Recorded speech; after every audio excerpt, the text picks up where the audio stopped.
Ever been stuck on a long flight, itching to roll the dice in Monopoly Go but airplane mode has you grounded? Let's explore if you can actually trick the system.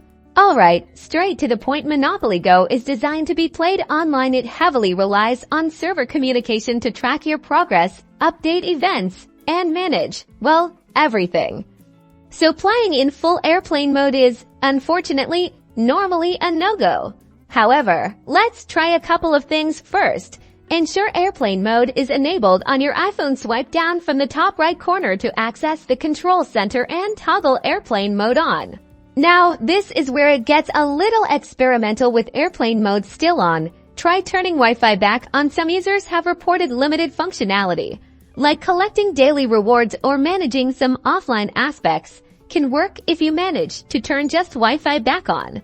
Boot up Monopoly Go and see what loads. Can you collect your daily treats? Can you view your album? Don't expect full gameplay, like participating in tournaments with other players, but you may be able to do some limited tasks. If you see error messages popping up, unfortunately, it confirms the game needs a live server connection for almost everything. In conclusion, while fully offline, Monopoly Go is nearly impossible. Toggling Wi-Fi separately after enabling airplane mode might let you do some tiny tasks, but the game is designed to be played online. So, unfortunately, enjoying Monopoly Go on a flight is hard without an internet connection. Let me know in the comments if any of these mini hacks work for you. Roll on.